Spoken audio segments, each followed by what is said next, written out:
What is up, everybody? Hello. Welcome to the stream tonight. It is just me, your girl, Miss Style and Grace Chantilly Lace, and I have gotten requests all day to go live. So here I am. You got me. I came in my CM Punk hoodie because I wasn't gonna get all dressed up. Nope. Was gonna get all dressed up. This is what you get tonight. Okay, so I'm here. Hello, darlings. Hello. Now I am looking to see what wrestling I'm gonna watch tonight because it's Thursday. I mean, I could watch Impact, but there's just so much going on right now with the world of wrestling that I don't even know what y'all want me to cover first, because I could tell you who I'm not covering, so don't even mention her name on this stream. Not gonna give her the time of day. Y'all have seen my Twitter, so you know the current reservations about it, and that's all. We're gonna stay on that rock. So let's see, as I'm waiting for more people to come in. If you're here, welcome. Hello. How are you doing? I am currently...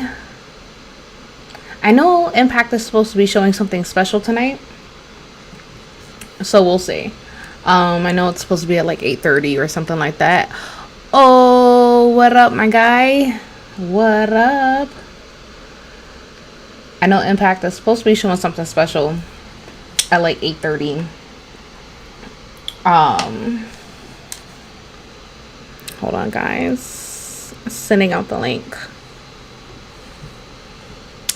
Yes, I got the hoodie tonight. I got the hoodie because, you know, had to hit him with a GTS.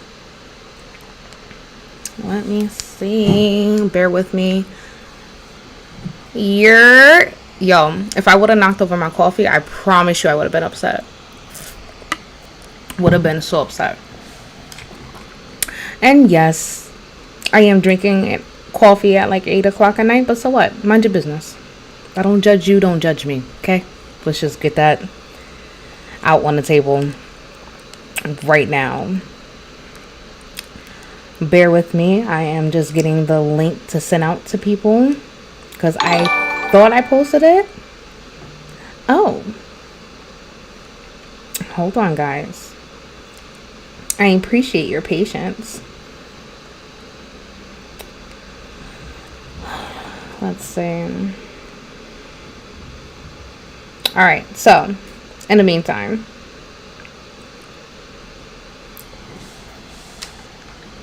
facts, yo, this is the same exact hoodie that I wore with you to WrestleMania 29. Same hoodie. Because why would I have thrown it away? I had faith and hope that CM Punk would someday return. I had faith. And look what happened. He returned. So here I am with the same hoodie from WrestleMania 29. Gotta love it. Oh man, I selected the wrong thing. I promise you I'm gonna like get my life together. Promise you.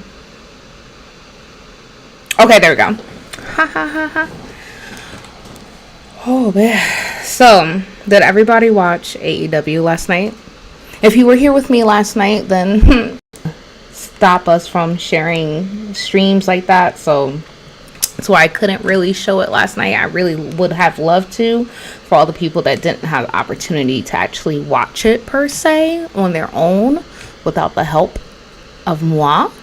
But you know, that's neither here nor there. That's all right. But it was good.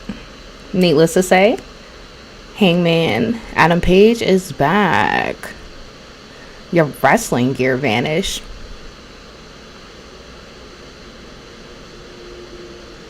What happened with it? Don't tell me your belt's gone too, because if your belt's gone, that's it. You saw bits and pieces. Why'd you only see bits and pieces? It was the anniversary show. It's a very important show. Shame on you. Realistically, even though it was the anniversary show, let me not hype it up too much. You didn't really miss that much. In the grand scheme of things, you really didn't miss that much. So I'm not even gonna play it like, oh my god, you missed this. Right, there was a TBS title. Not sure how I fully feel about that yet. I'm excited that there is another title. However, I feel as though they could have jazzed it up a little bit. Maybe they could have actually spaced out the letters so it doesn't look like Ho's title. Would have preferred that because it's a little weird. Other than that, I think it's a good title. I think it has potential. Let's try that. It has potential to be a great title. But of course, with anything, it all depends on who is currently holding the title at that time. Anything can happen. You know, it's not about who's actually, or it's not about the title itself. It's about who's holding it, what they do with it. Because we've seen, for instance, we've seen a Miz carry a title and make it relevant. So if we could see the Miz do it, why not? Why not at this point? So I don't know if you guys saw, but I did put on Twitter about Booker T believes that Walter should be the star to dethrone Roman Reigns. Just gonna throw that out there. TNT and TBS title. Where's the creativity? I mean, yes. However, WWE brought back technically a previous title, so it's not really that they got so creative and stuff. It's more so that they just brought back the title and renamed it because they didn't want to give it the hardcore name, because hardcore equals violence. So what? Give us what we want. Give us the good stuff. I don't know why. Don't even get started on that title. It has the potential to be great. I'm like looking for my glasses, but it has the potential to be great. But it's a joke right now. I think with the right person holding it, it can be amazing, darling. And that's kind of like what Booker T is saying, I guess he's over Roman holding a title. Why not give it to Walter? Why not? I wouldn't mind seeing it. I like Walter. I think he's amazing in everything that he does.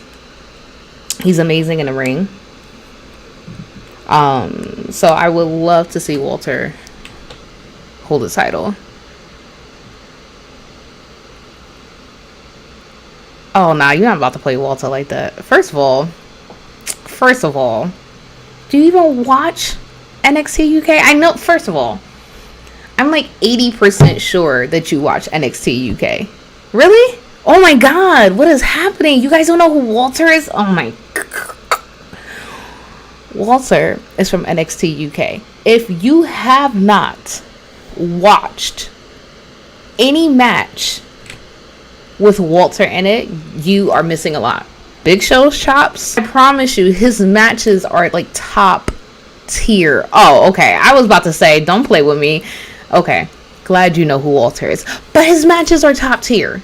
So I would love to see for Walter to dethrone Roman. Would love to see it. Yes, to completely dethrone him. All the way, like off. Want to see Roman, because who else at this point? We've seen, like, it's giving me the whole situation, with like the 4 horsewomen kind of tired of seeing them. Kind of want to see someone else. There's other people on the roster. Maybe, sure, it's a different show, but what a great way to build up someone else. You know? You know. You know. Oh, right. Yeah, I forgot. Okay, you're a different case. It's been a while since you last watched a little wrestling. So, yes, I don't expect you to know per se, but just go. We're gonna slide over to the other computer, and I'm only typing like that because of my nails. So before anyone judges me, judge a mother. Let's see. I'm trying to. Okay, first of all, that was probably one of my top favorite matches. Was Walter and Tyler Bate. I mean, yeah, you got Walter and Pete Dunne. I mean, really, just go watch. Just go, after the stream, just go right over onto YouTube. I mean, if you're already on YouTube, just go ahead and pull in the search bar for any of Walter's matches, and I promise you, you will not be disappointed. Not be disappointed. I mean, yeah, I really do. I do like the tribal chief angle. I'm not gonna lie. Can't lie. I do like the tribal chief angle. But it's just...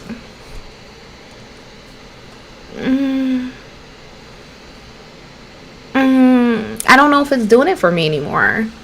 I don't know. Maybe we just have to see other people interact with Roman. I don't know. I can see... I don't want to complain about it too much, but I don't know. I just... I'm not really a big fan of Roman either. I felt more empathy for his whole career than anything, than more so of me being a fan. I don't hate the guy, but if you guys have heard me say multiple times, he's a show pony. He does what he's supposed to do, He gets the job done. Would I say he's a pro wrestler? No. And secondly, I would like to, shout out to Bryan Danielson for backing up what the hell I've been saying like all week. That WWE is just not pro wrestling, and I can't get behind a lot of the non-pro wrestlers. I try to. Don't get me wrong, I try to. I'm not going to be biased. There's a few that weren't pro wrestlers that I actually like that potential, but to say that they can realistically go toe-to-toe with a legitimate pro wrestler and win. Roman versus Keith Lee. Okay, so I love Keith Lee. I can't even... I actually want to see the storyline come back with Keith Lee versus Brock. We saw a touch of that at Royal Rumble. I want to see that come back full circle. So, I mean, WWE has a lot to do right now to try to get my attention back to them. I think for me, to bring me back would be Walter versus Roman. Even if Walter loses. I would say even if Walter loses. But I want to see him beat his ass. I'm going to just say it for what it is. I'd be lying if I would tell you differently. That's just what it is.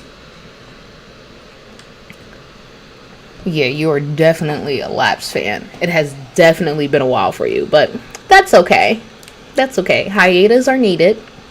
And, the content hasn't always been that great, so I understand. I'm No.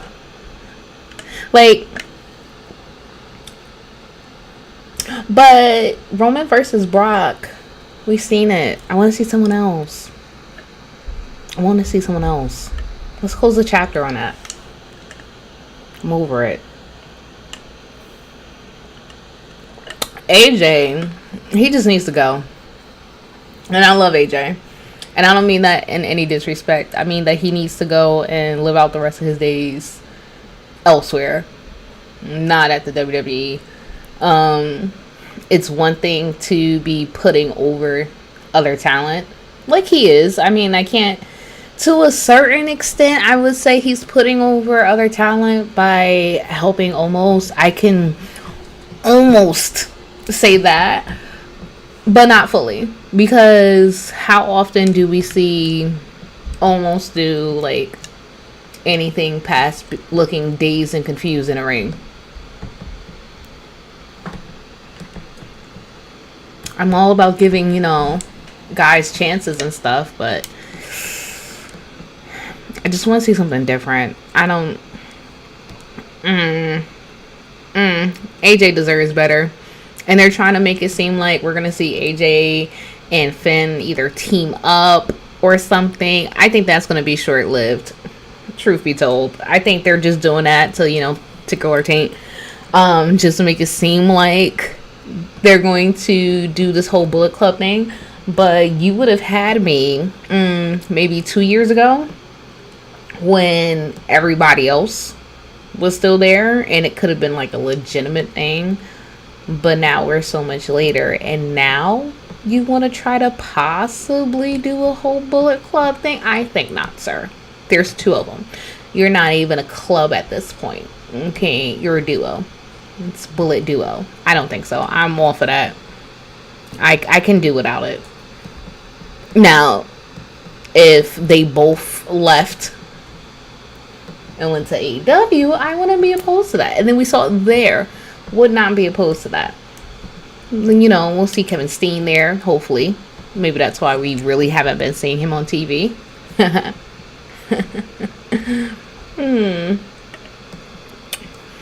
Brock is a legit badass. You know what? I can't lie. I used to not like Brock. Let me explain. I didn't like Brock for all the right reasons, because he was good at his job. He did exactly what he was supposed to do. He made sure that I didn't like him. And I did hate the fact that he would have the title and wasn't around. Hated that. So, once you get past that, he's a great guy. He's a great guy. So, I'm more supportive of him now.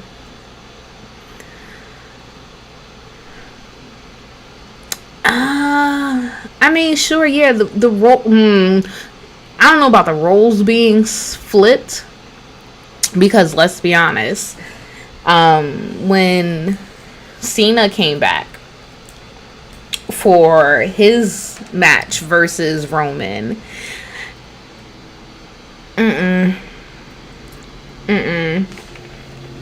nope, didn't do it for me. It definitely made Roman look like a little bitch.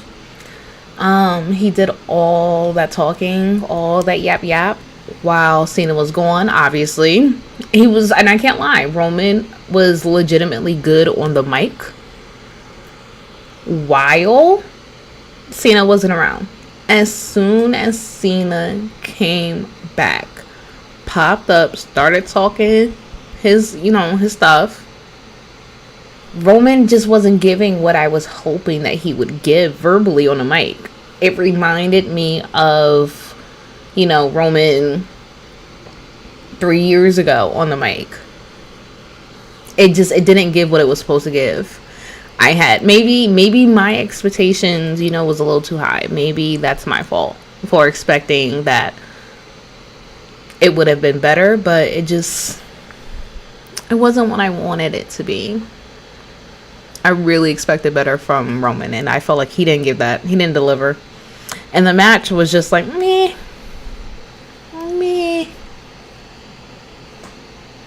I definitely could have did without that whole situation. AJ's a babyface. I don't like, or let me say, I don't mind AJ being either face or heel. I could take AJ either way and I wouldn't mind. I just don't like how the way that they rate him as a heel. I think that's more so the issue, is that their writing of him being a heel is not good. Could have been so much better. 10 times better than what they're giving. We can do without it. We can do without it. Now AJ as face, maybe it'll be better. But it's another thing. It's not giving what it's supposed to give. Damn, you said Big E sucks. Put the title back on Bobby. Oh my god, you choosing violence. You choosing violence. For obvious reasons. I want to say he sucks though. I just think that, dare I say, he's not living up to what we would have hoped. I don't know. I can't place my finger on my particular issue with him. But I feel like it's not his fault. Like, whatever issue that I have with him, it's not his fault. It's more so booking. So I'm just gonna blame booking, because especially how they just did Bobby. You had him, this amazing powerhouse, and then Biggie obviously gets the title, and now Bobby's just, I don't know. I'm gonna safely blame booking and just chalk it up to that.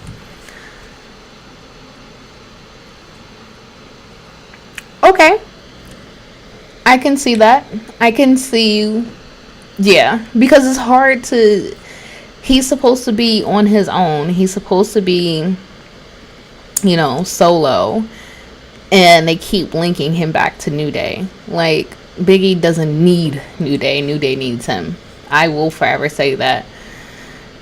He doesn't need them. So I agree. I would like to see Big E like in his own themed wrestling gear, whatever he wants, aside from them. I don't like the fact that the New Day still uses like him on the entrance. It's just, I really wish that they would just really cut the cord on that. That doesn't need to be anymore. We can move past that. We don't need to keep seeing them. Like, whatever pay-per-view that we just had, that I, for whatever reason, can't think of the name of. We had the New Day up there. All together. All three. For what? They're not a tag team anymore. It's the last minute thrown together stuff that really just irks me. It's like, we can do without it. WWE, come up with something different. Dang, you just, Becky sucks too. The man,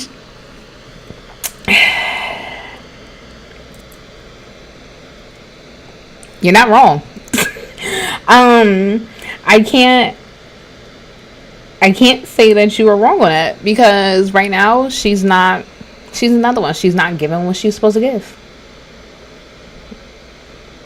Becky came back, and I don't know what Vince, well, no, we all know what Vince thought by having Becky come back in the manner that she did. So it wasn't even her coming back. Obviously, everybody was pretty excited for her to be back. It was the fact of how she came back, how she just pops up and beats Bianca for the belt with 26 seconds. That was the issue. Like, ma'am, what?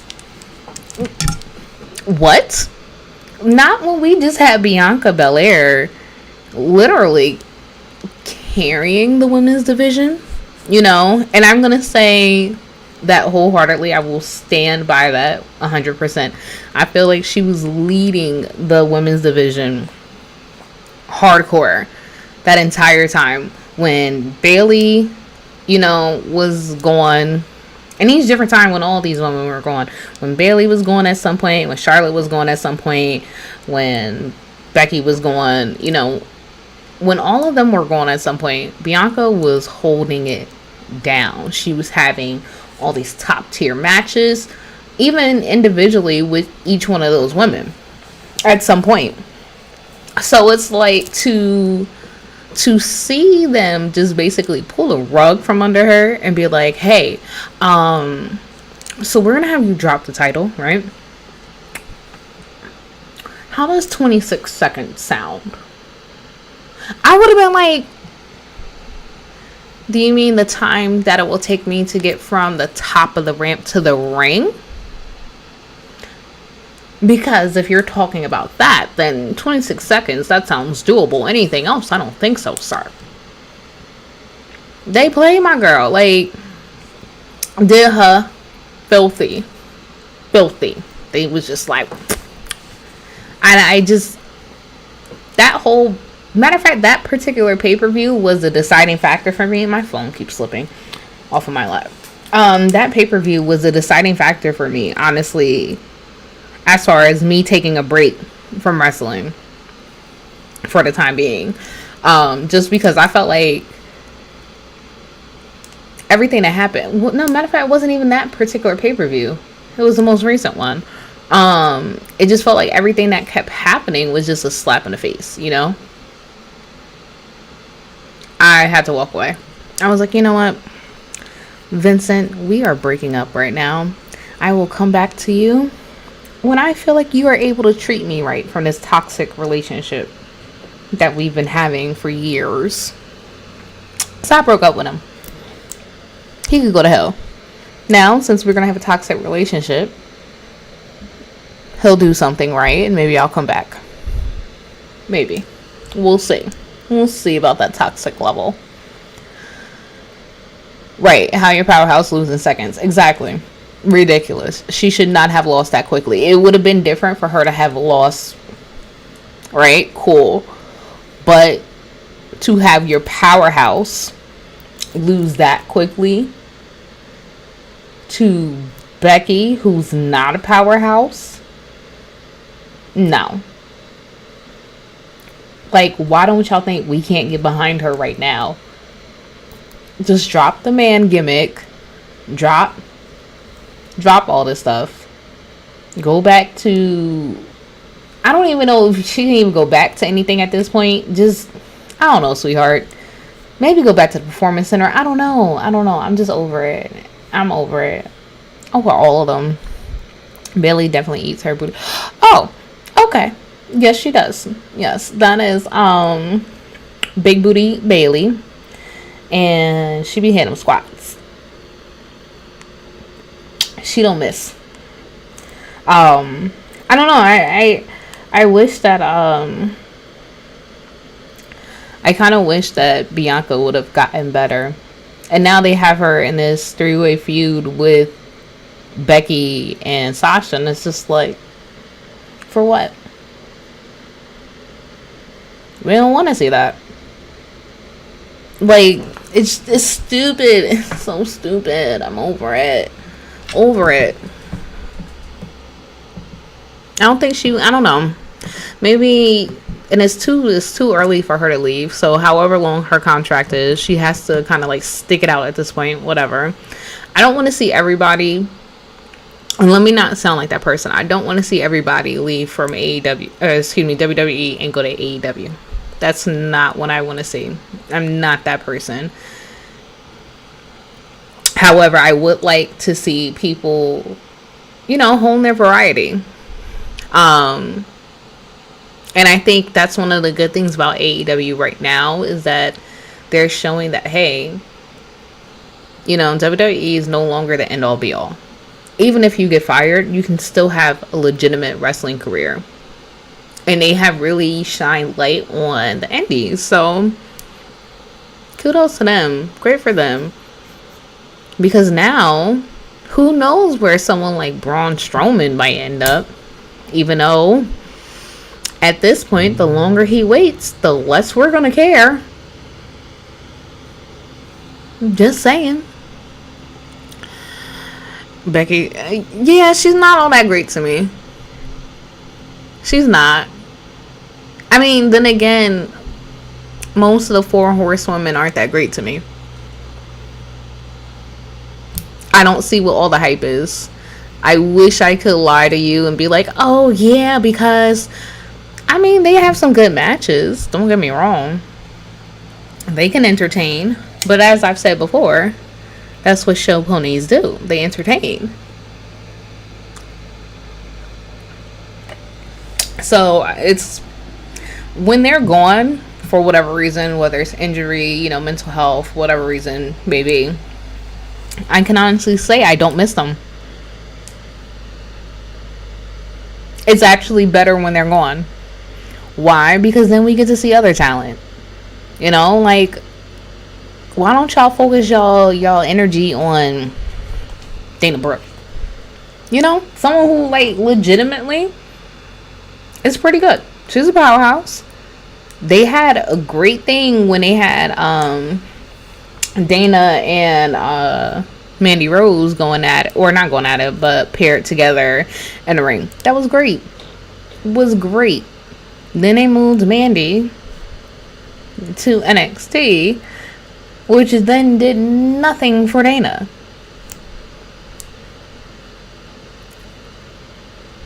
Why? I digress. It's just it's really just freaking annoying. Really annoying. It's Charlotte and Sasha. Then everybody else. Yes, wholeheartedly. And you guys know how I feel about Sasha. I try to give her a chance. I really do. I if she has a good match, or when she has a good match, I should say. Let me be nicer. When she has a good match, I'm honest about it. Her match with Bianca was great. But when I look at, Sasha's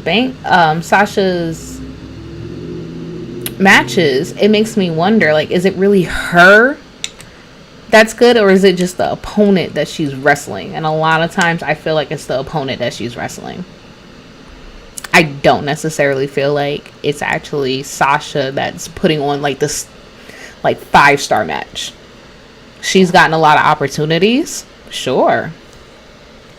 Not going to discredit her opportunities. Has she made history in their books? Of course she has. Not going to discredit that either. But I don't know. I think it goes back to just, maybe it's just me. It could just be me. It might just be me. And I'll completely own that. It could just be me. I used to want to like her. I wanted to like her. I wanted to be on that, oh my god, boss time. But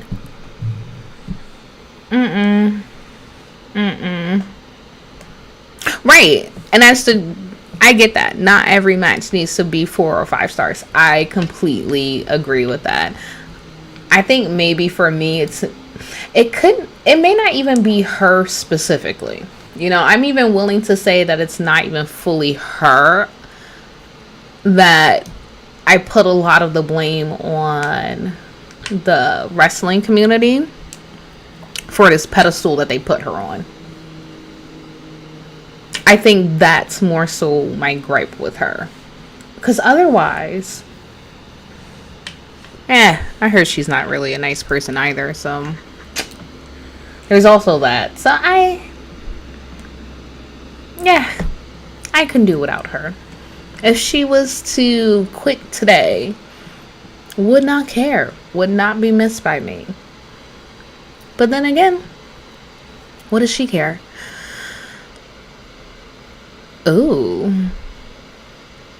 You don't like Dave Meltzer? You don't think that everything that he says is completely Bible? Ugh.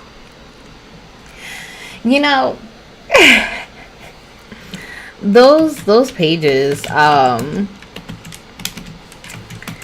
it's one of those things where they're hit or miss. When they're right, but when they're wrong, like, they are far off.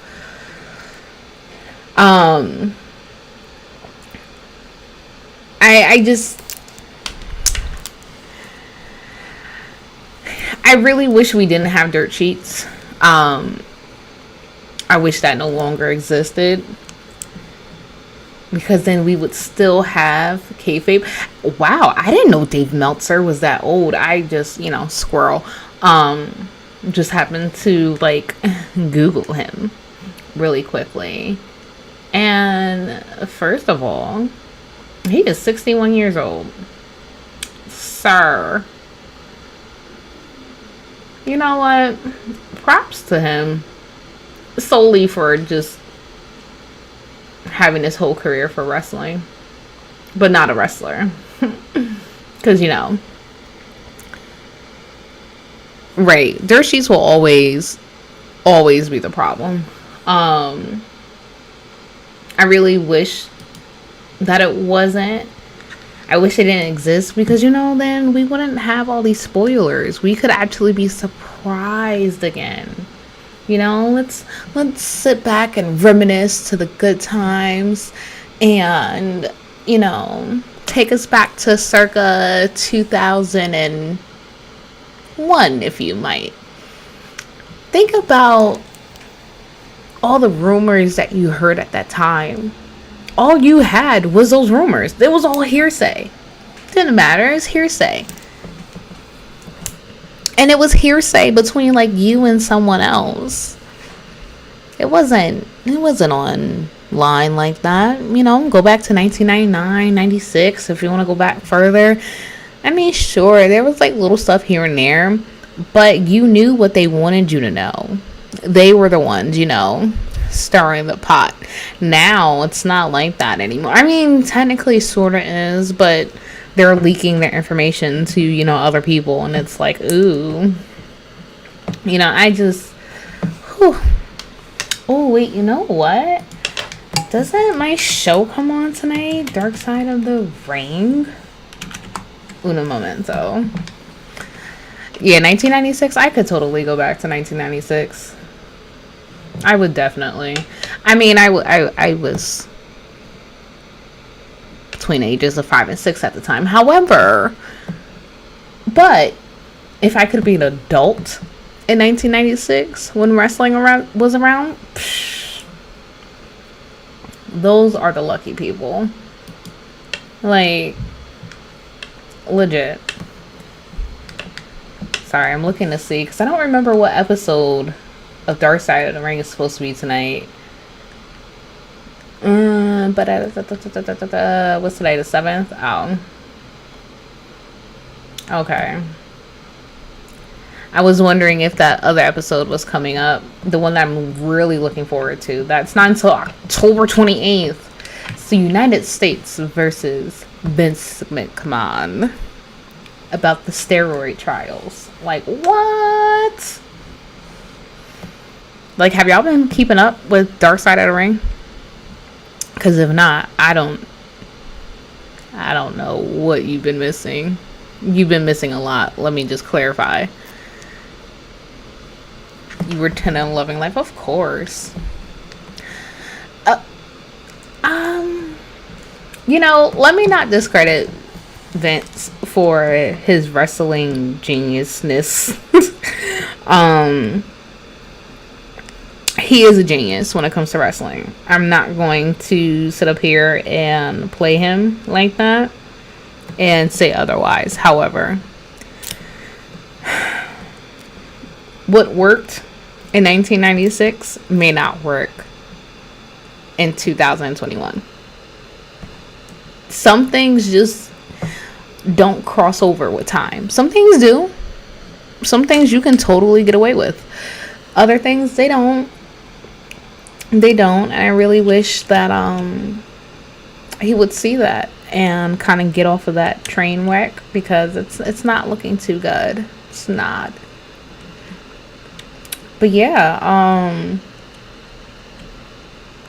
so I'm actually considering covering like specific episodes, not just specific. I'm gonna cover all episodes of Dark Side of the Ring.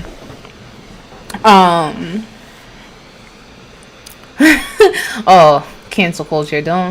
Let's not even go there. I have very mixed emotions on cancel culture. Like, when they're right, but God help them. If they're wrong, Jesus, forget it. But yeah, Dark Side of the Rain. First of all, season 1 alone, it was only 6 episodes, but I can promise you. You think it's one-sided?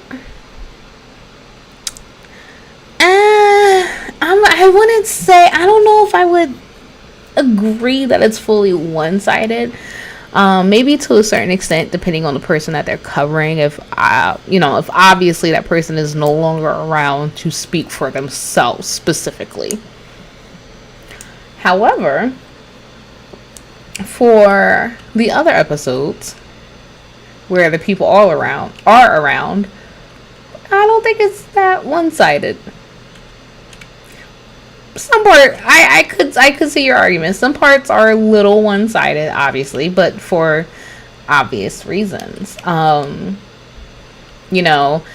It was, and I literally just started. I'm like so late to the train with Dark Side of Rain. I kept hearing about it. I kept hearing how good it was and how spicy it was, but I was super late. And then just recently I started watching, and I was like, who am I kidding? We're gonna start from season 1. Damn. So first off, I did.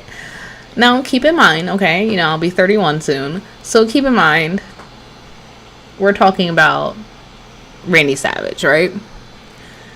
I was super young. Did not realize the extent of that whole situation. Never knew that he actually blamed Hogan for Miss Elizabeth's death. Never knew that.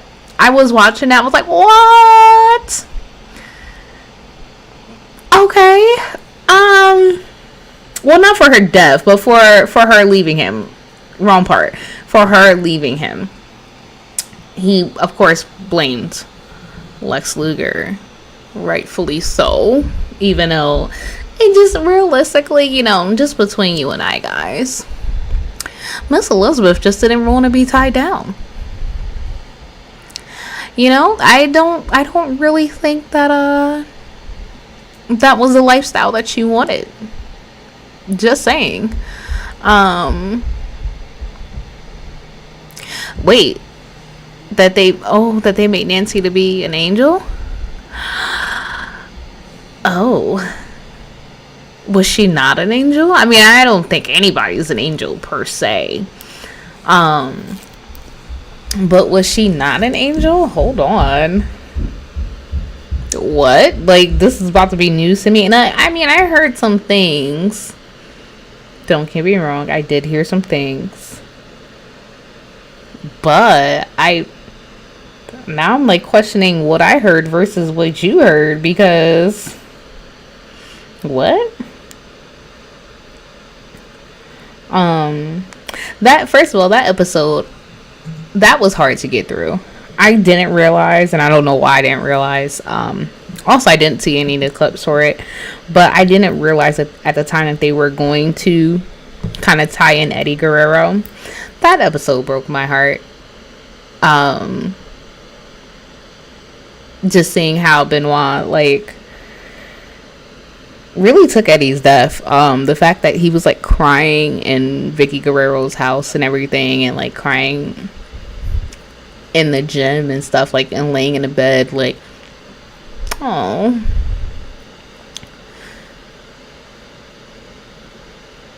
Oh, okay. I will check it out tomorrow. Promise. Because now I'm like, what happened? That's, like I said, I heard some things about her. And I don't like speaking ill on a dead, Hello, kind sir. I don't like speaking ill on the dead, but I did hear some things. So I'm just gonna say that. Okay. Okay, so that's not too much from what I heard.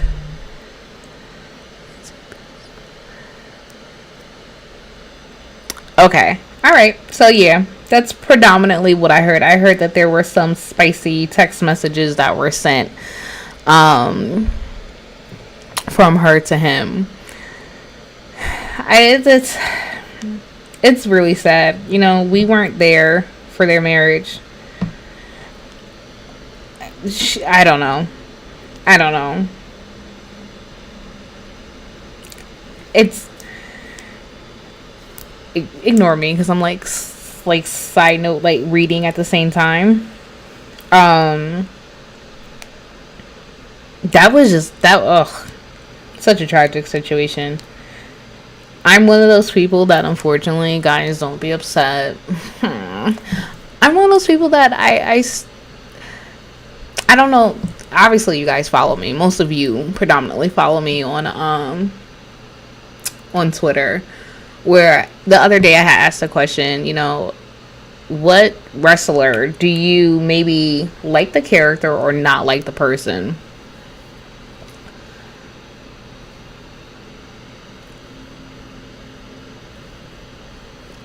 I guess you can say technically, for me, it'd be Chris Benoit. Let's clarify that. He should not have killed his whole family. You know, essentially, very bad, extremely bad, very bad. I just think that he was definitely grieving. Didn't really know how to.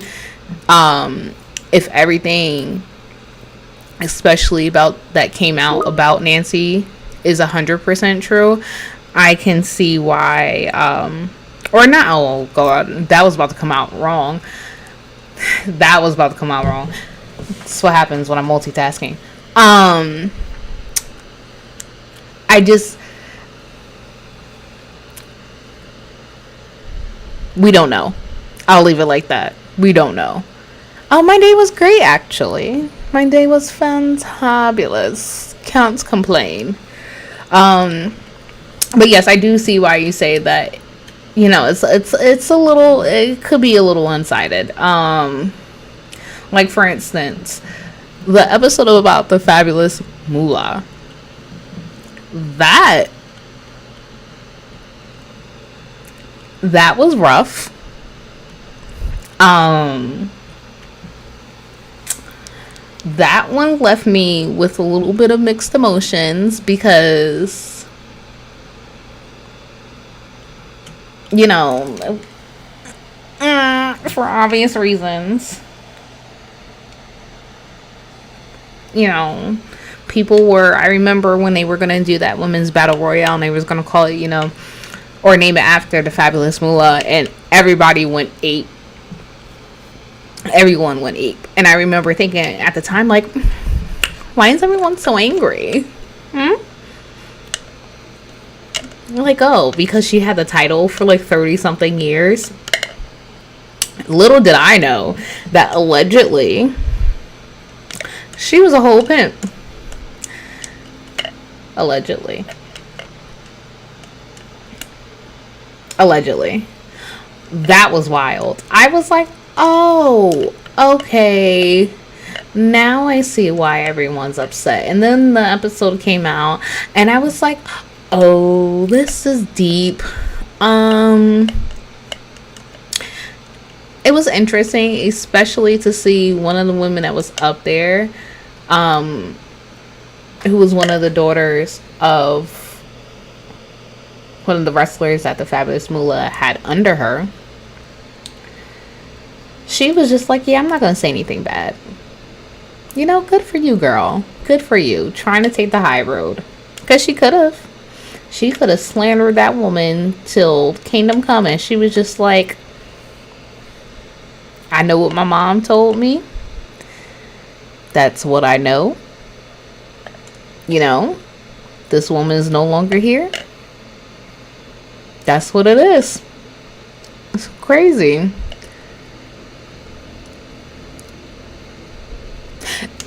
Okay, yes, that's what I was going to say. Thank you. The CTE thing is a big portion of it. You know, I will never make excuses for anyone, especially when they commit a crime. But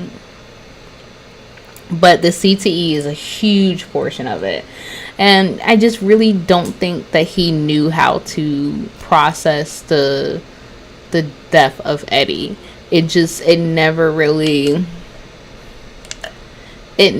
helped him at all. I think he definitely should have saw a counselor, a therapist, someone should have helped him. Realistically, guys, you know, just between you and I am definitely waiting on an episode of JBL.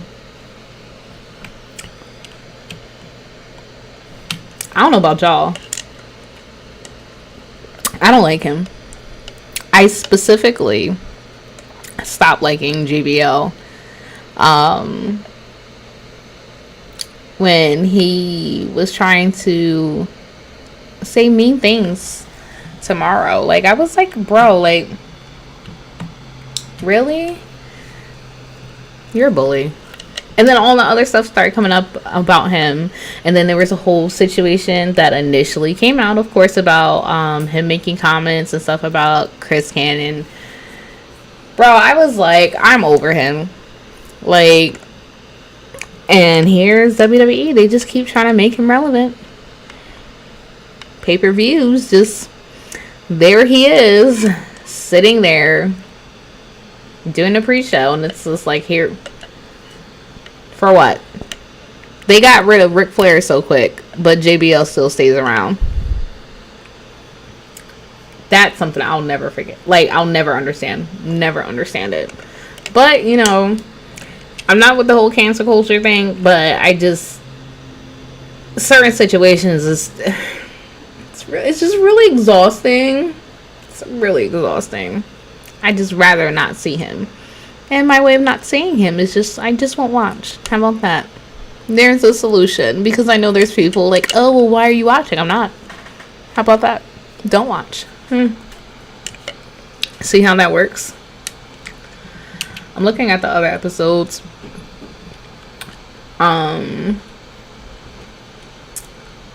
Of course, the plane ride to hell, that was, or excuse me, it was to hell.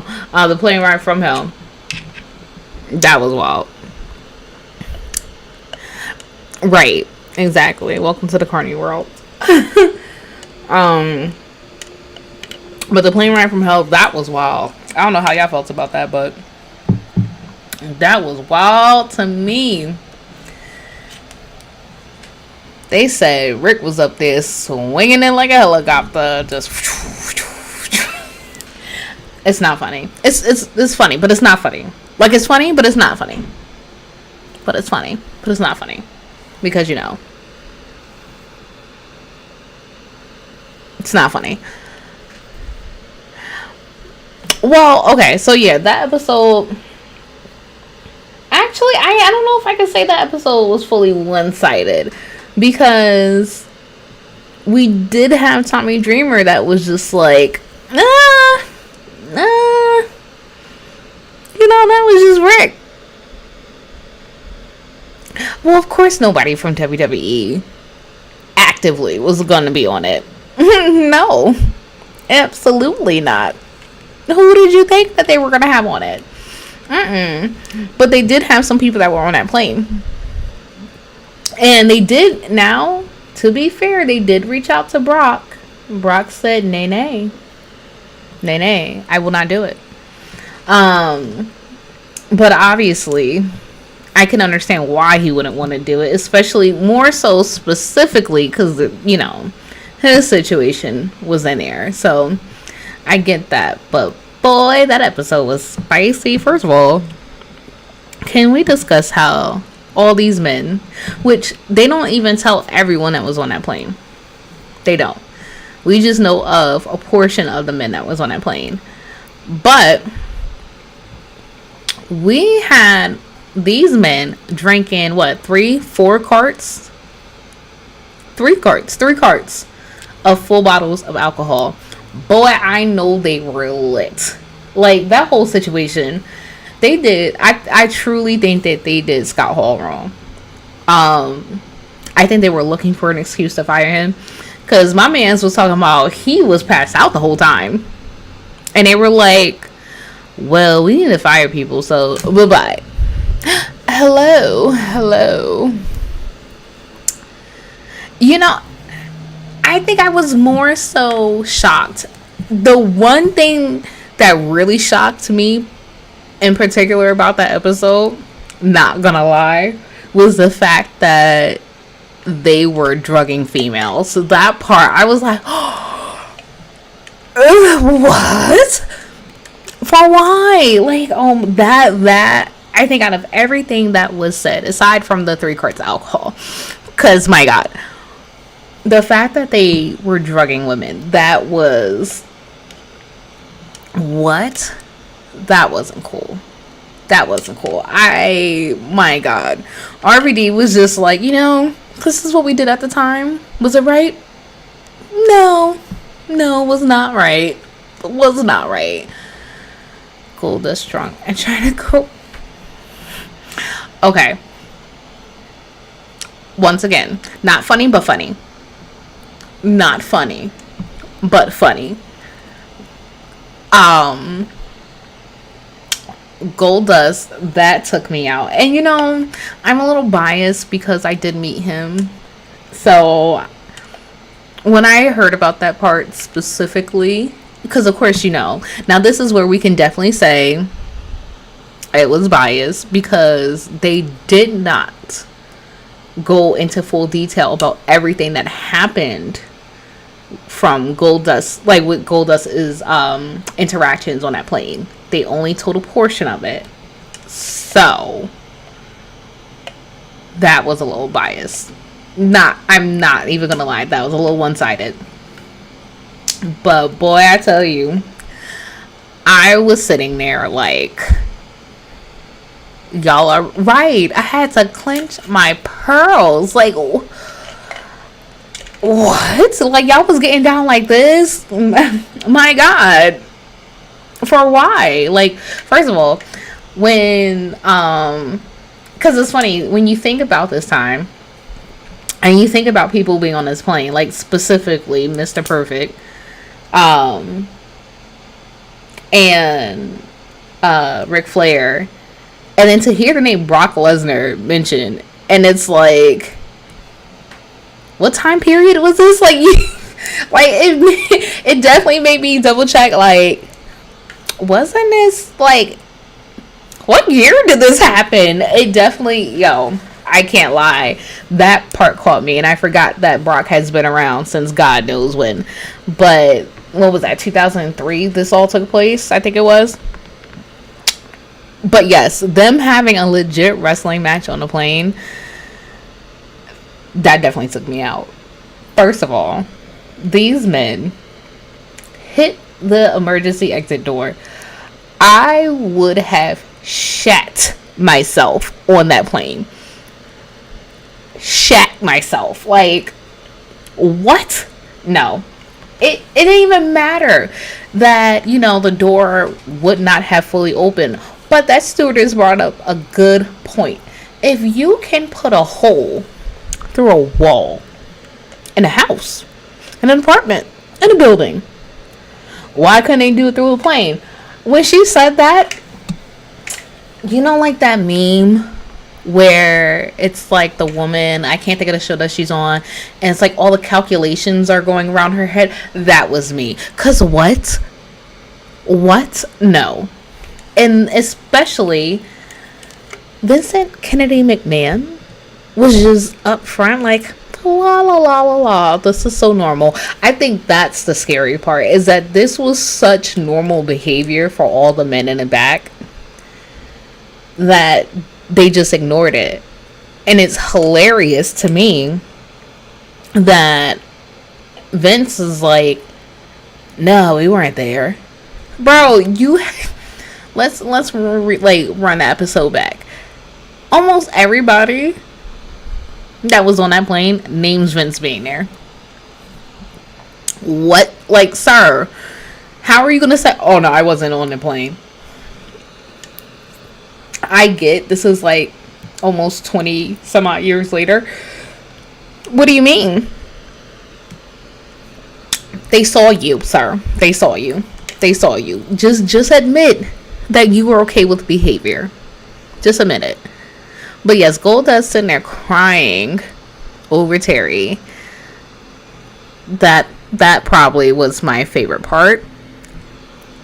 That's weird to say, but that was probably my favorite part, because I can picture in my head, just like,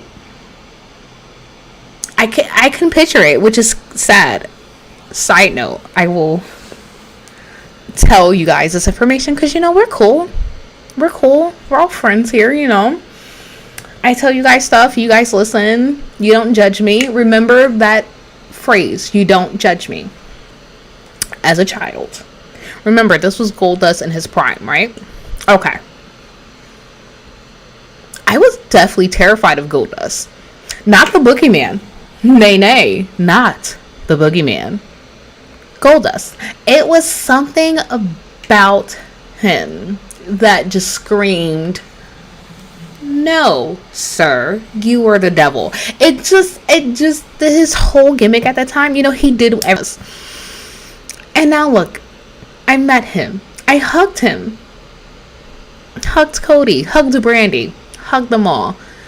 But a girl was terrified of Goldust as a kid. Terrified.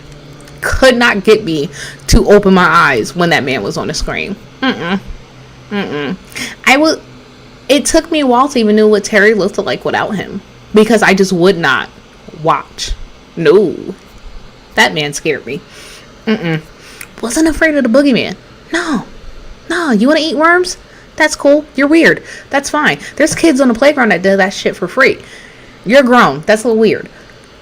Goldust, nah, my guy. You couldn't convince me differently. That man had me shook. Just saying. Anywho, yes, I will check out Laps Fan to see what they have to say. And I'm also going to do my own research, because, you know, I like doing research. I like digging deep, seeing what else can be said, you know, because for that very reason, we don't want one-sided situations. I'm a very big person where it's like, okay, that was said, but do we have any evidence? Do we have any concrete proof? Well, what did this person say? Like, you know, Velveteen Dream, don't get me started. I think he got railroaded, but, you know, that's neither here nor there. Bret Hart's story about Vince at the strip club. What? Vince at the strip club? First of all, you saying that, honestly, the scene that popped into my head is when, what was this, like, if this wasn't the late 80s, excuse me, oh my god, see, somebody about to get me. If this wasn't the late 80s, early 90s, when Vince looked like he was on Soul Train, and he was up there dancing, that's what just popped in my head, Vince at a strip club. That's exactly the image that I got. Like, I don't see Vince. You know what? Vince, let me put McMahon, because Lord knows what will come up if I just say Vince at the strip club. Like, no. You know, with Google, you gotta be straightforward. Let's see what comes up. Oh, Lord, that man got wasted. Bret Hart tells drunk Vince strip club story. Oh my god. Alright, y'all up for story time? Let's see what Bret Hart has to say. Oh no. Is it at least like a happy ending story? What? Okay, let's see.